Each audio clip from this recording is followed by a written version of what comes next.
बच्चों, अब हम देखेंगे रणजीत सिंह का प्रशासन।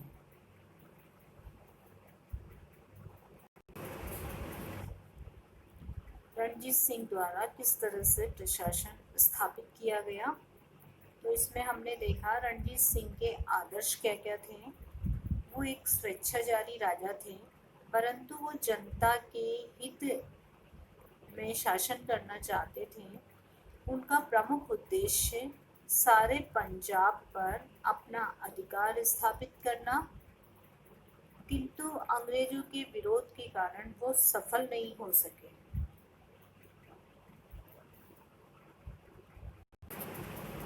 रणजीत सिंह का प्रशासन। रणजीत सिंह के आदर्श जनता के कल्याण हेतु शासन और संपूर्ण पंजाब पर अधिकार करना चाहते थे, परंतु अंग्रेजों के विरोध के कारण वो सफल नहीं हो सके। तो सबसे पहले हम देखेंगे केंद्रीय शासन। केंद्रीय शासन में हम देखेंगे शासन का स्वरूप एक तंत्रीय था। रणजीत सिंह का निर्णय अंतिम होता था। राज्य के पद योग्यता के अनुसार आवंटित थे। अधिकारी उनके प्रति उत्तरदायी होते थे। किसी भी बड़े अधिकारी को धन एकत्रित नहीं करने दिया जाता था। उनकी मृत्यु के बाद उनकी संपत्ति जब्त कर ली जाती थी। केवल उनके परिवार के भरण पोषण के लिए संपत्ति छोड़ी जाती थी।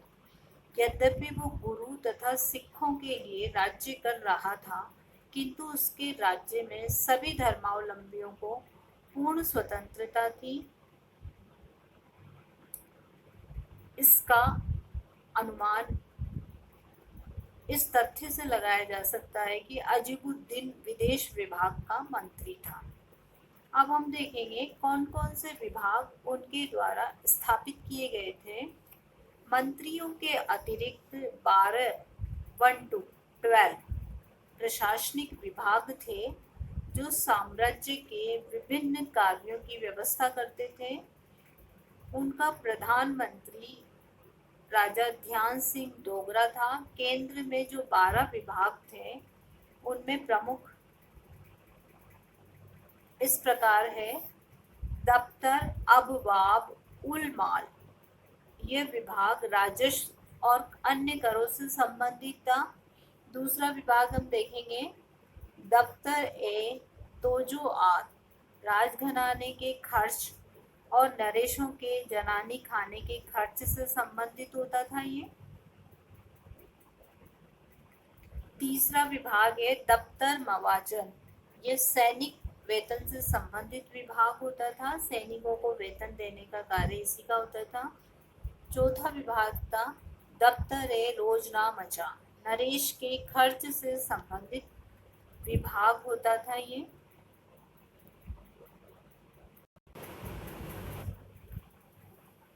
केंद्रीय शासन के बाद प्रांतीय शासन। प्रांतीय शासन साम्राज्य की सीमाएं 1,40,000 वर्ग मील तक फैली हुई थी।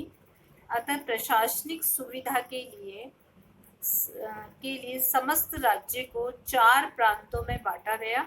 ये 4 प्रांत कौन से थे? कश्मीर, मुल्तान, पेशावर और लाहौर। ये प्रांत होते थे। इनके अतिरिक्त पहाड़ी प्रदेशों के सामंत रणजीत सिंह को कर अदा करते थे। कुछ जागीरदारों को अपने क्षेत्रों में प्रशासनिक अधिकारी रखने की अनुमति थी। प्रांत सूबा कहलाता था। सूबा में गवर्नर होता था। सूबे में गवर्नर नियुक्त होता था, जो नाजिम कहलाता था।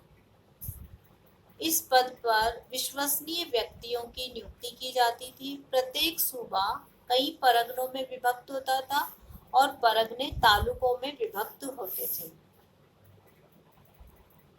प्रत्येक तालुकों में 50 से 150 गांव होते थे।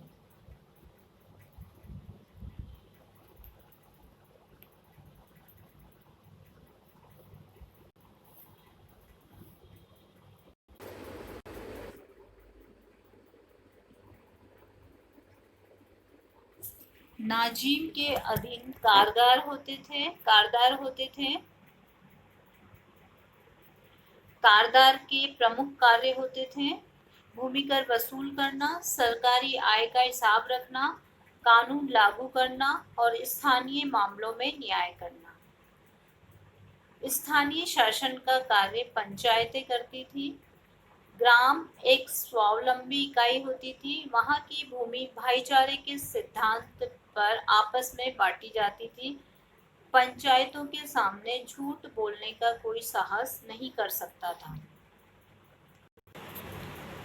न्याय प्रणाली रणजीत सिंह द्वारा किस तरह की न्याय प्रणाली संगठित की गई?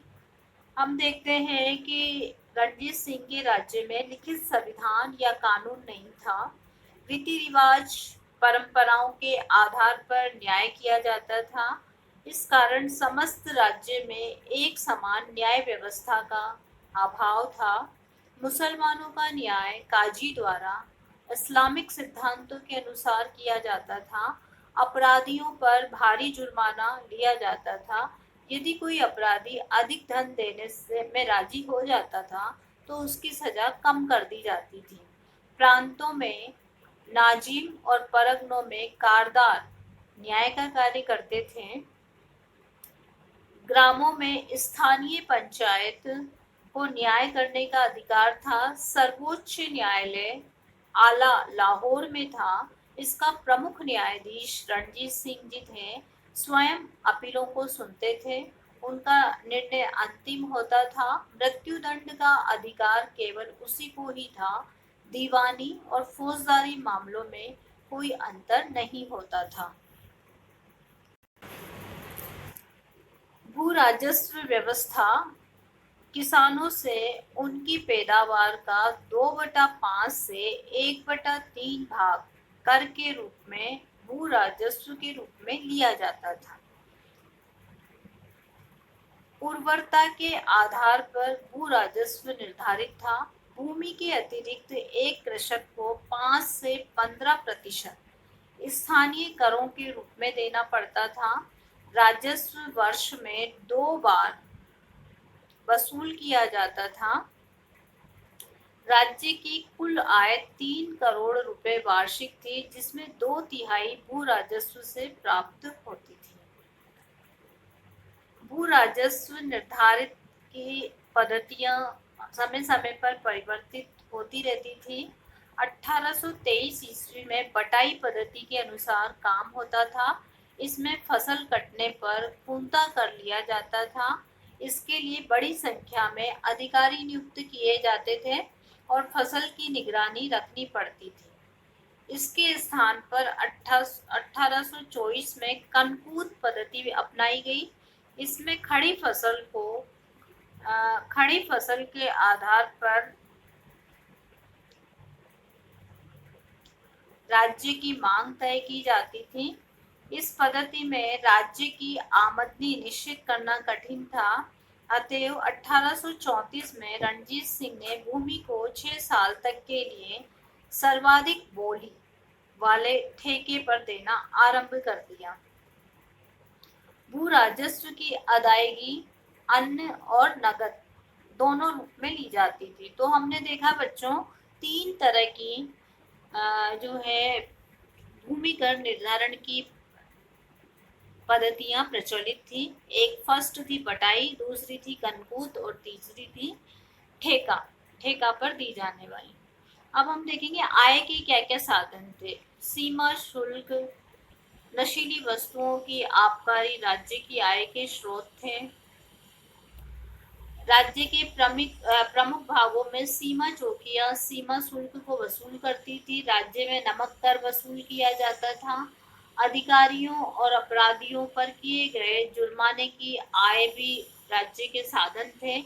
विशेष अवसरों पर प्रजा अपने राजा को नजराना दिया करती थी। जागीरों से भी राज्य को आमदनी होती थी।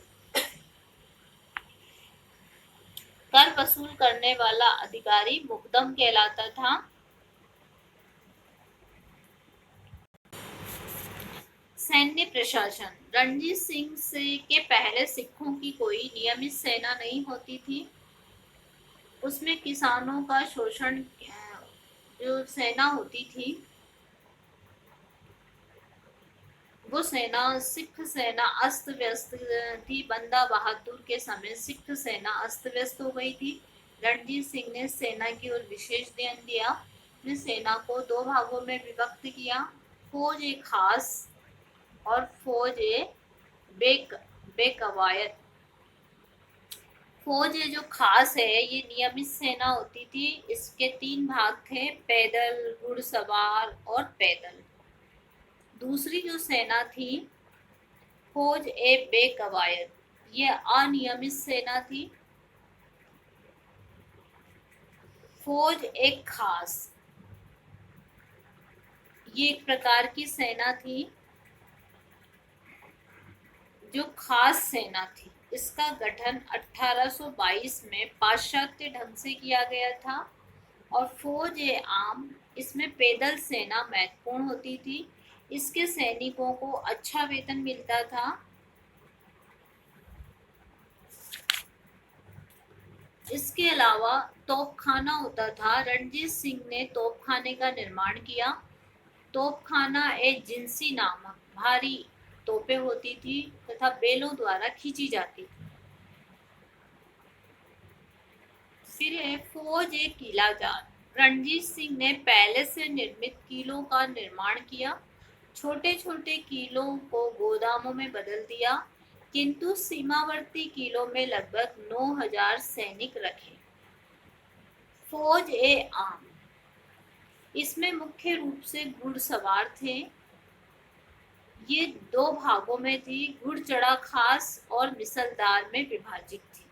घुड़चढ़ा खास में भर्ती जमींदारों और रईसों से होती थी।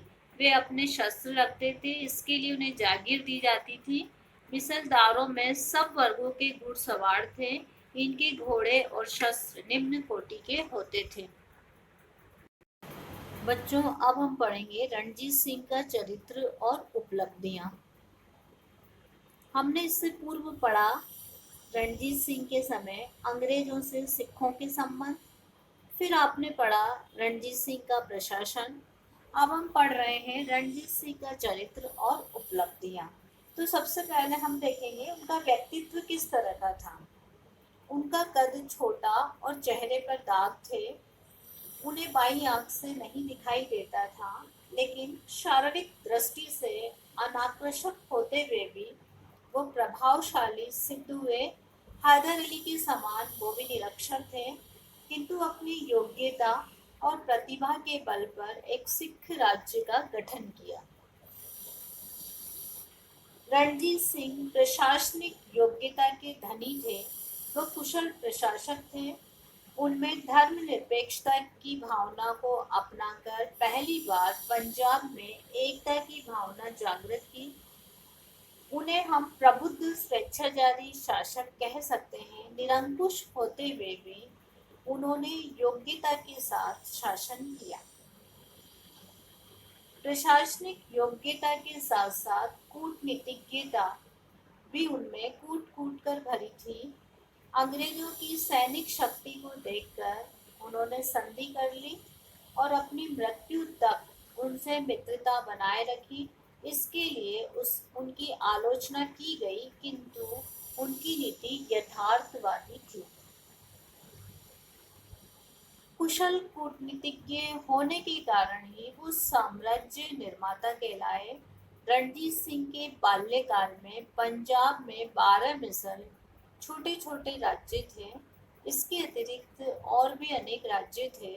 रणजीत सिंह ने सतलज के उत्तर में सिख मिसलों के प्रदेशों के अतिरिक्त कश्मीर, पेशावर, मुल्तान को भी विजयी किया। अंग्रेजों ने उसे सतलज के दक्षिण के राज्य व सिंध पर अधिकार करने नहीं दिया।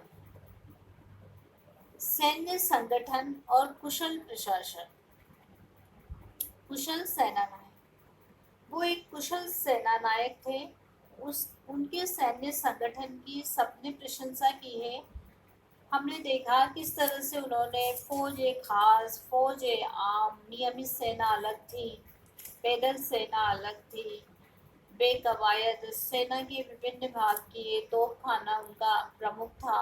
फौज एक किला जात, किलों का जो जिस सेना द्वारा किलों को खोदा जाता था, किलों को तोड़ा जाता था, वो सैनिक अलग थे, घुड़सवार सेना अलग थी। तो इस तरह एक सैन्य संगठन उनके द्वारा स्थापित किया गया। पंजाब के इतिहास में और कोई शासक इतना लोकप्रिय नहीं हुआ जितना कि रणजीत सिंह। उन्होंने इतिहासकार ग्रिफिन के अनुसार रणजीत सिंह का नाम प्रत्येक पंजाबी की जबान पर है। साधारण किसान और उच्च कुल के लोग भी उन्हें सम्मान के साथ याद करते हैं। अब हम अगला जो चैप्टर पढ़ेंगे या अगला जो हम लेक्चर लेंगे वो लेंगे आंग्ल सिख युद्ध। कौन कौन से सिख अंग्रेजों और सिखों के मध्य युद्ध हुए। प्रथम आंग्ल सिख युद्ध, द्वितीय आंग्ल सिख युद्ध, तृतीय आंग्ल सिख युद्ध और सिंध का जो है सिख राज्य का किस तरह से अंग्रेजी राज्य में विलय हुआ।